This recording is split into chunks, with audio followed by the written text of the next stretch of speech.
Hi, this is Jackie from Pearland, Texas, and you're listening to Bad Dog Agility, where the naughty dogs train.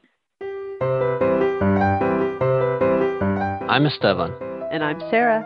And this is episode 15. Today's podcast is brought to you by CourseWalker, a fun and easy dog agility software program for course layout with video game-like 3D views. You can build your course in 2D or 3D mode and then simulate running the course from the handler's or dog's perspective. Watch the demo or download a trial at CourseWalker.com. We have a very special guest today on the podcast. Today we have Kathy Sdao joining us. Welcome, Kathy. Thank you very much. I'm happy to be here. Kathy is a very well-known clicker trainer, actually started with marine mammals and moved into dog training. Kathy is a phenomenal presenter, instructor, and very well known in the field of clicker training and very influential in my personal training. And so why don't you just give us a little bit about your background and history as a dog trainer? So I came to dog training in kind of an unusual way, and you mentioned I trained marine mammals first, and so I did that for over a decade in a whole variety of settings. So I was fortunate enough to train dolphins for the United States Department of Defense, doing open ocean military work. I trained dolphins at the University of Hawaii, where I got my master's degree in experimental psychology. And it seems so long ago to say that was in the 1980s, but that was back when doing research on teaching different species artificial language, sign languages, was pretty popular. And so I was at the laboratory that taught sign language to dolphins, which was pretty phenomenal. And then I was also a zookeeper here in Tacoma, Washington, where I live, and took care of the beluga whales and the walruses and the polar bears and the seals and the sea lions. So I did that for a long time, and it was simply my restlessness to want to move on from being a zookeeper, but not wanting to leave Tacoma, Washington, that sort of compelled me to be creative in my career path and say, well, heck, I bet if I train marine mammals, I can train dogs. They must not be that hard. And of course, you realize in my telling of this story that that was incredibly arrogant and wrong. And so really needed to educate myself about dog behavior. And another zookeeper and I, we both quit our jobs, and we opened the first dog daycare in Tacoma, Washington in 1996 and immersed ourselves in 80 hours a week of dog behavior at our daycare. So really feel like it was a great foundation to learn, not the learning theory, not the science, not the behavior analysis. I felt really grounded in that. I just didn't have the species typical behaviors in my head that applied to dogs. So I really needed to learn that, and owning a dog daycare will do that for you. I bet. Well, what I love, I saw you at Clicker Expo when it was in Austin, Texas. And what I loved about your presentations is that I like to know why something is. I like to know the explanation. And your presentations are all about the scientific principles, but they're so exciting and fun and easy to understand. And I come away completely convinced in the science of what you're talking about. Well, thank you. The science really excites me. And I always tell trainers it's because it allows me to cheat. I'm not a really gifted trainer physically. Like, I've had to develop my chops through practice and work. I'm not naturally physically skilled, but because I know the science, it makes me a pretty decent trainer because that informs my choices. So I find the science exciting because it applies to what I do every day with my dogs, with my clients' dogs. So the test is, can we take all that laboratory science and make it meaningful in our daily training? Because if we can't, then it's sort of arcanely interesting, but it doesn't change the way we make choices as trainers. So I kind of struggle sometimes with the terminology because people throw around the term clicker training a lot. But when you really dig down into it, what we're really talking about is operant conditioning.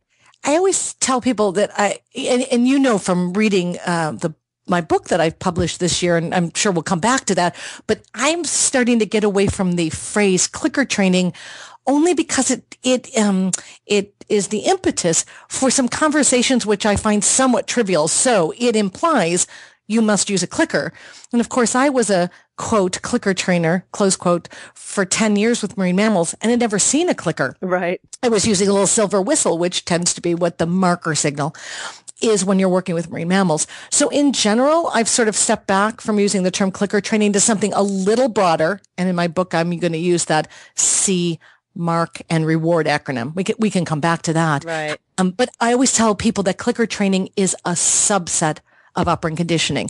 So, I used this example the other day. I said, if you drew a Venn diagram, and a friend of mine who's a mathematician said, Kathy, they don't do Venn diagrams anymore. So I'm of an age where when I learned math, those giant circles. Right. No, I love Venn diagrams. We'll put a link to like Wikipedia with the definition of Venn diagram. We will start a new trend of resurrect Venn diagrams. Operant conditioning would be the big circle, and clicker training would be a circle within it. It's a subset, and the subset is it's biased toward one of the 4 quadrants of operant conditioning. It's biased toward using positive reinforcement as one of those 4 consequences. And it also implies you're using an intentional marker signal of some sort. So I always tell trainers, I think we want to imply that operant conditioning is the nice dog training. It's the dog-friendly training. And actually, probably the most awful dog training you've ever witnessed, the one that sort of keeps you up at night, that's a version of operant conditioning too. It's just biased toward another quadrant. So operant conditioning simply means you're working at increasing the frequency or decreasing the frequency of the dog's voluntary behaviors, of the animal's voluntary behaviors. So that's what it's looking at. And clicker training says, yeah, absolutely. We want to teach dogs to do particular behaviors fluently and frequently. And we're using this subset of operant conditioning, the bias toward using positive reinforcement, to accomplish that. So one of my big takeaways from your presentation was the role of classical conditioning in dog training. That was a real eye-opener for me. Why don't you give us a little bit of a rundown on kind of the differences between classical conditioning and operant conditioning? Sarah, your question is so timely as we're just right now planning the agenda for next year's Clicker Expos. So just without doing a commercial, Clicker Expos are these wonderful 3-day conferences. They happen twice a year. Right now, they're limited to the United States. There's typically a West Coast Clicker Expo and then either a middle of the country or an East Coast Clicker Expo. So we're planning the agenda, the schedule for next year. There'll be a Clicker Expo at the end of January in San Francisco and at the beginning of March in Stamford, Connecticut. And so what's changed in my teaching at Clicker Expo, this was started at last year, was that I actually do a presentation there on classical conditioning. And so the odd thing to me about that is Clicker Expo is it's a fiesta of learning from really awesome faculty. My colleagues on the faculty are my favorite trainers in the world, but we're really emphasizing, practical uses of the operant technology. But I, both last year and this coming year, will do a 90-minute presentation on classical conditioning, what you just said, because I think it's really important for trainers to understand how classical conditioning can practically help us, how it contrasts with operant conditioning. You can use it in your behavior modification plans, in my mind, as a foundation, as the starting point for then moving on to using clicker training. So it's not an either or kind of thing. It's how do they segue together and how can you benefit from that? And what's interesting, actually, the Clicker Expo is the brilliant Dr. Jesus Rosales Ruiz, who is a professor at the University of North Texas, assistant professor, University of North Texas, actually is also presenting a talk at these expos on some questions about whether classical conditioning is actually a standalone kind of learning procedure. Is there really such a thing, or can it be subsumed under a broader view of operant conditioning? So that's a little bit wonky, that right. And I love it. But what's funny is I have to follow him on stage to go, that thing Dr. Rosales Ruiz just said maybe isn't so true, classical conditioning? I'm going to tell you how to use it. Right. I thought it would be a debacle last year, but actually it went over really well, and it just was a taste of the diversity of viewpoints and learning that you can do there. So classical conditioning to me is just a great way to get at changing a dog's reflexive emotions. So in the work that I do, I'm a certified behaviorist now. The bulk of my work right now is meeting with clients one-on-one to help them design behavior modification plans for their dogs who typically have some pretty significant behavior issues, often aggression, sometimes anxiety. But to be able to say, do we have a tool that actually gets at their reflexive emotional responses to the world? I think that's really at the top of a lot of our practical planning with our dogs. It's one thing to teach a dog correct entry to the weave poles or to hit the contact zones or to race, over the teeter to the tipping point. All of those are hugely important in agility, examples of operant kind of problems. But also, it's interesting how many clients will come to me with their agility dogs. I've actually had several in this last month when I say to the clients as they're going to book me, I'm not an agility expert. They say, yeah, no, I don't need help with my dogs learning the obstacles. I need help because my dog is terrified of the sound of the teeter hitting the ground or is reactive to other dogs on the periphery of the agility ring and is going after those dogs. That there's an emotional, almost contaminant to their agility performance, which is bringing anxiety or reactivity or aggression into that agility competition. And so they're saying to me, how can I go about addressing those?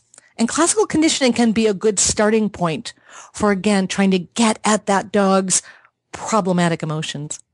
Right. I mean, one of the things that I took away from it was that, classical conditioning could really work on the emotion of the dog, so how they feel about something, whereas operant conditioning is more on the behavior. What are they doing?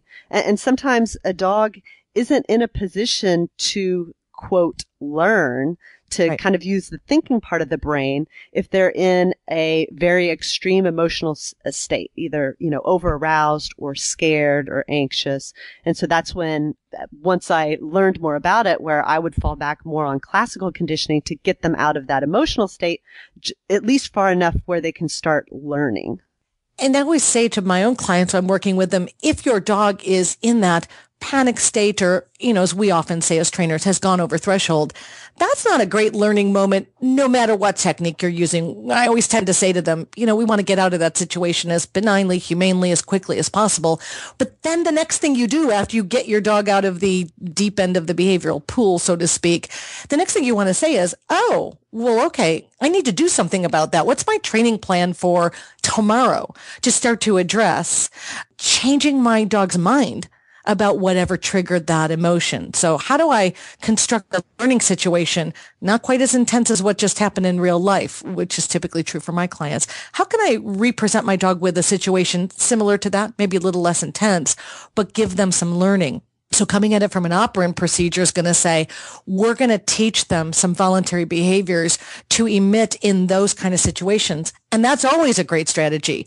But I find that for a lot of dogs, that's a tall order. They're not even coping with the situation. They're not even, boy, here I'm going to talk like a neuroscientist, and I'm absolutely not. But I always say to my clients, we want to first teach the dogs to stay in their right mind in that situation, in their cortical mind, as opposed to the sympathetic nervous system taking over and them having what amounts to a panic attack, which prevents any learning in that moment and also sets up that neural circuitry that says, in their mind, so to speak, here's a situation that we panic in. That's what they're rehearsing almost. And I want to say, no. Let's create a new neural circuit through our training. And that initial neural circuit may just be a competing emotion. We're not even worried about obedient, fluent behavior. That's a final goal, but that's not our first goal. That's maybe too much. We just want the dog to be able to not panic, to stay in their right mind. One of the things that I find so interesting about the science, and maybe a little bit scary, is when you realize that whether you understand it or not, whether you are completely trained in it or not, whether you intend it or not, operant conditioning and classical conditioning are happening all the time.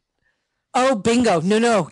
You just hit the nail on the head. It's absolutely right. So when trainers say to me, you know what, that's science. I just don't even want to learn it. It's too boring for me. I say that's your choice, but it's like gravity. It's happening anyway. You can understand a little bit about it and go, I'm going to use that. But I always say operant and classical conditioning don't care whether you understand them or not. They're still going to occur. So I know it can be overwhelming. And I occasionally will get students leave one of my classes saying, I feel paralyzed by all this information. I'm like, no, it's all good. It gives you more opportunities to integrate training into your daily routine. But you're right. It feels kind of like a big responsibility. Right. I mean, like, for instance, in agility, it's such a fast-paced sport and very athletic. Well, sometimes a dog will fall off the dog walk or get hung up in the weaves or something. And it's frustrating to know that those are negative events for our dogs that we had no control over, and they are training the dog. They are, they're creating an association for the dog. And so at the very least, we have to recognize that and then go undo whatever damage was done. We can be as positive as we want, but if they fall off something, they're not going to be happy about it.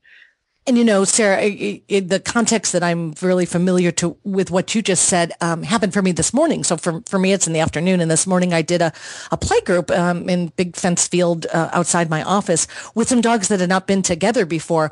And one of the things that happened in this big play group is, it's actually kind of funny. A little Chihuahua just told off one of the Aussies. And what I noticed in this Aussie, who previously had quite a bit of dog reactivity, is how just suavely, how calmly she just turned her head and walked the other way. There was absolutely no incident.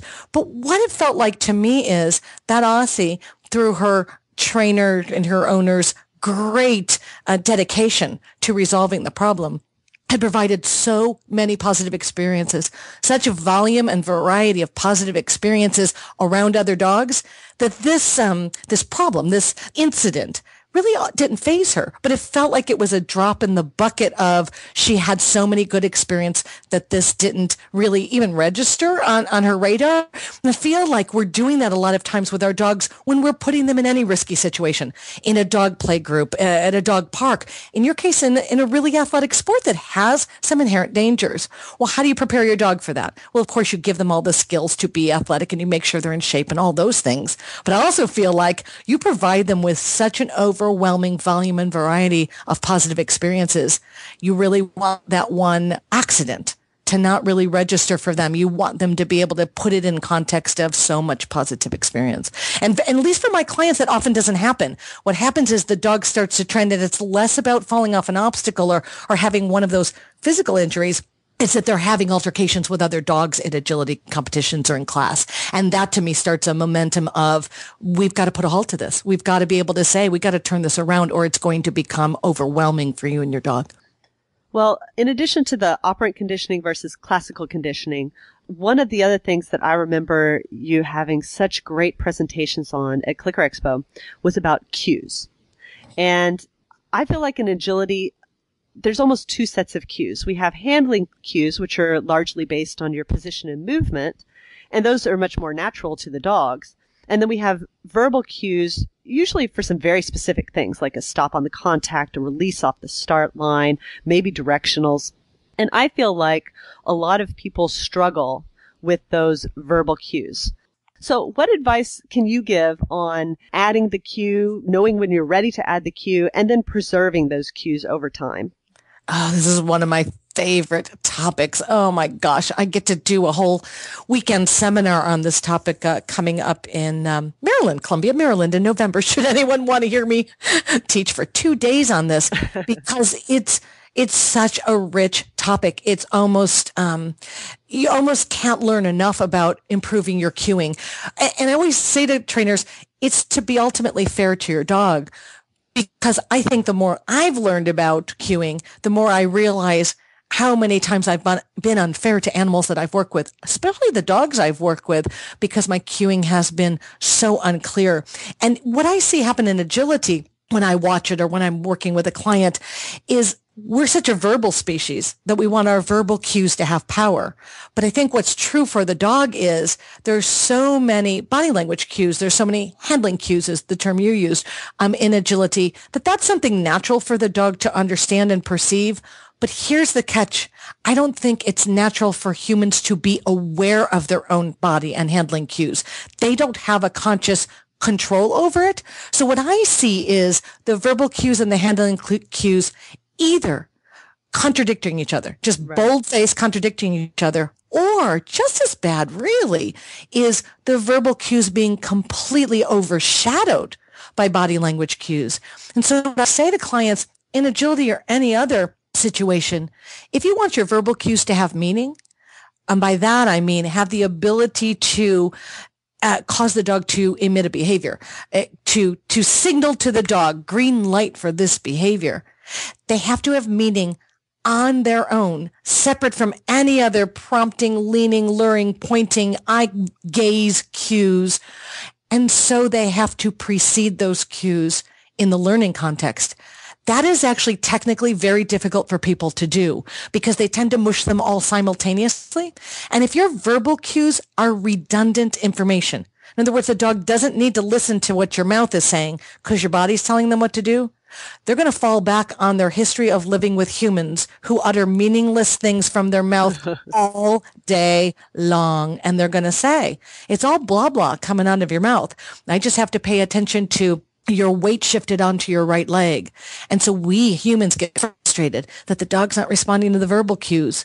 But we actually didn't teach them in a careful enough way that the verbal cues carry meaning on their own.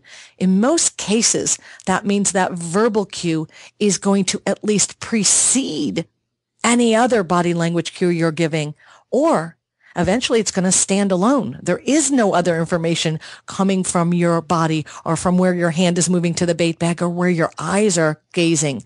That research that's come out in the last 5 or 6 years about the unbelievable proficiency of dogs to read human gaze really felt burdensome to me. Like you just said, that the responsibility of this knowledge is, wow, if my eyes flick over to the left, the dog can take that information to mean I want you to go in that direction.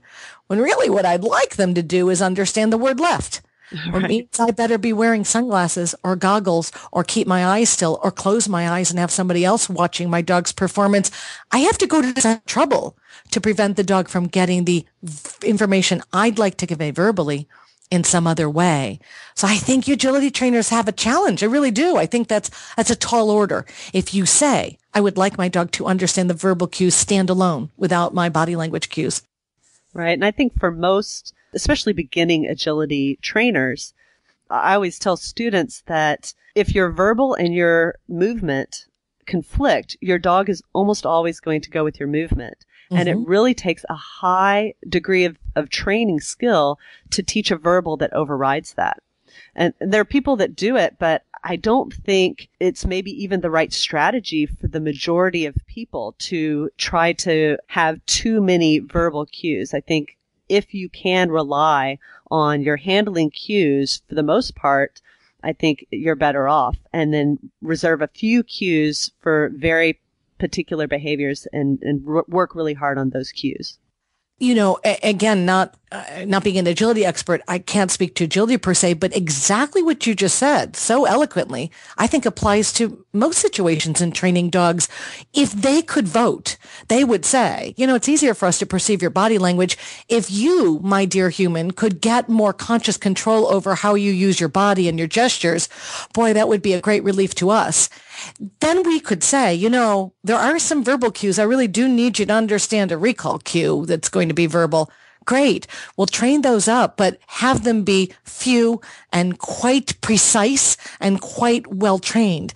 But I think from the dog's perspective, it would be easier if we would become more conscious about using the things that aren't verbal cues. But really, that does not come naturally to us. We're talking kind of species, you know? Right. So I think it's a decision that we have to make. And I would agree with what you just said. But a lot of times what I think too is that, you know, we're human, they're canine. If there's something that's a little harder for us, but easier for them, I kind of think sometimes it's our responsibility to go that way. Like, why do we make it harder on them? They don't have the capabilities that we have, the capabilities of, you know, to the same degree of, you know, thought and everything. So, sometimes when I look at a choice, you know, that's what it comes down to. Well, I should be the grown up here, you know, and make it easier for the dog. You could not be more correct. And so that reminds me of one other thing about cues, exactly what you just said. You know, when I was fortunate enough to work at the University of Hawaii doing this sign language work with the dolphins, it was a sign language we humans and researchers created. It was not American Sign Language, which is too fine of a movement. We created a much bolder sign language using both our arms in big, bold ways. But what I'm saying is when we would choose a new cue to teach our dolphin, we didn't do that by saying, gee, what's going to be easiest for us to remember gesturally? We actually did a vector analysis to say, what are the 15 cues that the dolphin already perceives? What do they look like? How do our arms move? So when we train the 16th cue, how could we make it most different, most distinct?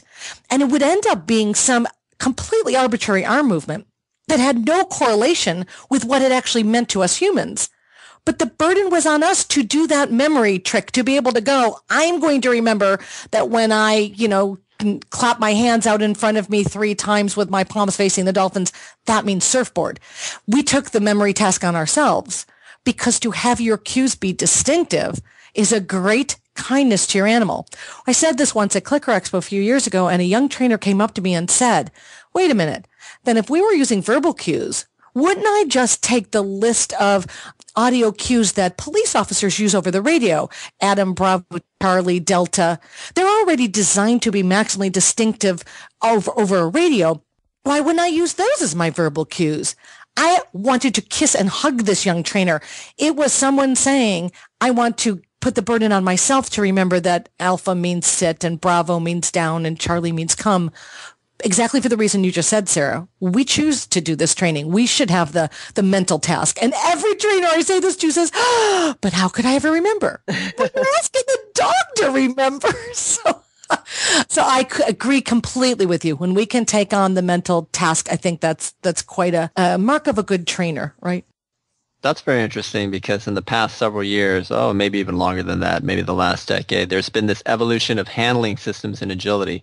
Different people have different handling systems, and it's popular to say that, you're the follower of so-and-so's handling system, or you've developed your own handling system that incorporates several different specific aspects from several different handling systems, and now you've got your own handling system. But there's a great emphasis, I think, on most of those systems on having very separate, distinct, quickly, easily recognizable cues that, are unique to the dog. And when you start having handling errors, miscommunication between the dog and the handler, it's because some of the cues look very, very similar, especially when, it's not a verbal cue or there's not a large verbal component there. Physically, you're kind of standing in the same place or you're moving the same way. Where you are in relation to the dog and the equipment and what you're doing. So, when 2 cues are similar, the dog kind of has a choice, and, some percent of the time they're going to choose the wrong behavior to perform, and that's where you're going to get an off course or a refusal or just confusion, slowing down, that sort of thing. I'm familiar with the names of those handling systems because clients come to me and say, I'm following, and I have to say to them, that's awesome. Those are your experts. I don't know the differences. But in what you just said, Espen, it reminds me, Pavlov did research, 100 years ago on this concept of experimental neurosis. And what it actually means is as cues, now he wouldn't have used that word, but as the eliciting stimuli, as the discriminative stimuli get closer and closer together, the animal has to make a choice between, let's say, a circle and an oval. As they get more and more similar and the animal has trouble making a choice because they're less distinctive, he describes in great detail the neuroses that develop, the mental breakdowns the animals had from them not being able to discriminate very similar discriminative stimuli. And I actually read description of this in a textbook of the neurosis and thought, I see dogs with these symptoms. I see dogs that are this anxious and avoidant and distracted and stressed. And I think sometimes it tracks back to they can't discriminate the difference between similar cues. And something that I've always noticed is that the manifestation of that anxiety, or maybe not anxiety, but the manifestation of that misunderstanding of the cues is going to come in, I think, kind of 2 different forms for agility dogs. You have the real high driven dog that in the absence of information is going to make a choice. They're going to just choose one and go for it. And they may be right and they may be wrong, but they're not going to wait around. And the problem there is obviously you may get off courses some of the time. But then the other half of the dogs are going to wait until they're sure. So they're going to head check, look at the handler, and wait until they have the information they need to make that decision. And obviously then they're going to be slowing down and going slower and slower and waiting for that information. But it's really two different manifestations of the same problem, which is I don't have the information I need. Absolutely. And that's kind of slowing down and double checking seems to me to be contagious. In other words, once the dog says, wait a minute, what did you just say? They tend to, at least in my experience, do that more and more. So you want to go, oh, no, I don't want you to start to doubt my signaling because it's going to start popping up in other places. I had a client come to see me last month. Fortunately, she brought videotape. I was not seeing the dog in the agility ring, but she brought me videotape, and it was a really extreme version of what you're just saying. And what it seemed to me watching this dog perform is it was so confused by the signals. It started to run to the door of the training building and claw at the door, in other words, wanting to get out. And so the owner said to me, this is a dog who's got just profound anxiety about being in the building, and the sounds are really freaking her out. And it didn't look like that to me in watching the video. It looked like the dog being so confused that they wanted to get out of the building. And it exactly reminded me of college, how I felt about organic chemistry. I finally just dropped the course and said, I don't know what you're talking about, but I am not going to be in this room because I'm getting nothing out of that. I don't know what you're talking about. And this Bernese Mountain Dog in this video looked to me to be saying exactly that. You are really confusing. There's no way for me to get reinforcement here because you're not making sense. I'm just leaving. If that dog could have opened the doorknob, it would have just opened the door, gone, and gotten in the car on her own. So, right. But I think you're exactly right. And that doesn't track back to an emotional problem per se as much as clarity of information as you're working with the dog. Yeah. And that's it for this week's podcast. Please join us for the next podcast where we continue our interview with Kathy and talk about some agility applications and Kathy's new book, Plenty and Life is Free. We'd like to thank Advo Agility for sponsoring today's show. Advo Agility specializes in health and wellness, weight management, vibrant energy, and sports performance for the human half of your agility team. Visit Advo Agility at advoagility.com. And visit us at baddogagility.com for agility articles, videos, and podcasts. Sign up for our newsletter so you never miss an episode, and be sure to leave a comment on the website or on Facebook. Happy training!